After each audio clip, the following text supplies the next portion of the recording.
All right, music students, welcome to the wonderful world of percussion. These instruments are instruments that you don't blow into, you don't pluck. They make their sound by being hit.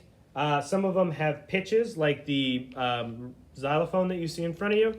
Some of them they're just there to make sounds. And if you're interested in percussion, you're going to have to learn how to play a lot of different instruments. You kind of almost have to be like a short order cook at a restaurant where you have to switch between a ton of things all at once. So if you like multitasking, running around, supporting the band, percussion's probably a good fit for you. Also, learning the mallet percussion instruments is going to teach you how to read music on a piano because they're very, very similar to a piano.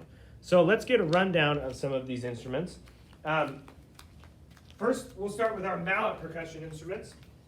These are our pitch percussion instruments. They're played with rubber mallets or hard plastic mallets, and they're laid out exactly like a piano. The bars, again, the sound is the vibration that makes the sound is made by striking these with these mallets. And these bars are all different sizes. The smaller the bars, the higher the pitch. The bigger the bars, the lower the pitch. So you can play songs on these, right? Usually use two hands. I'm just going quickly. This is a xylophone. This over here, which I'll see if I can pull it out and show you. Just toss that over there. That's the case. These are the bells. They're also laid out like, try not to break it. These are also laid out like a keyboard, and these have a brighter, higher pitch sound.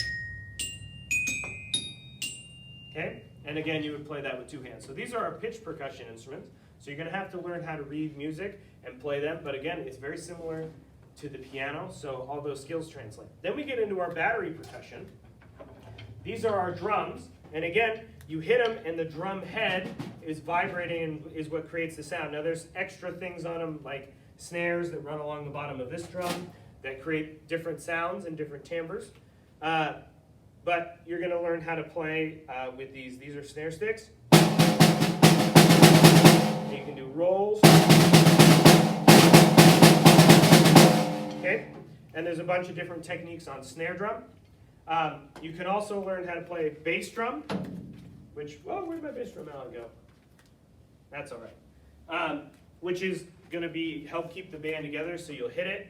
There'll be videos on how to play it, but it makes big, loud sound. There are also timpani, which I don't have here because they're too big to show, but they're a pitch drum that you change the pitch with a foot pedal.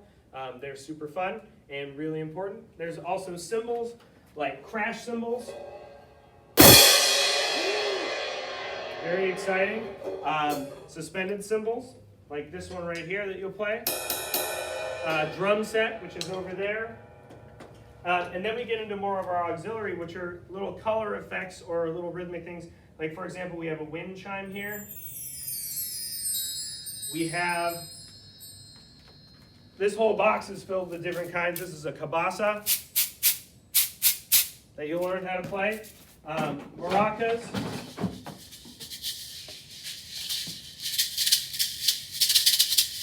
And sleigh bells for wintertime concerts.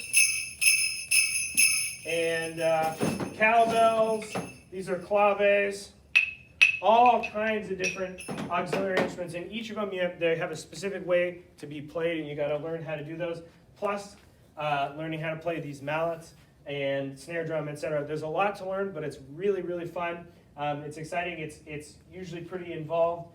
Sometimes in a song you might be playing marimba for like a minute, and then switch over to one of these like maracas. Then you might go over to snare drum.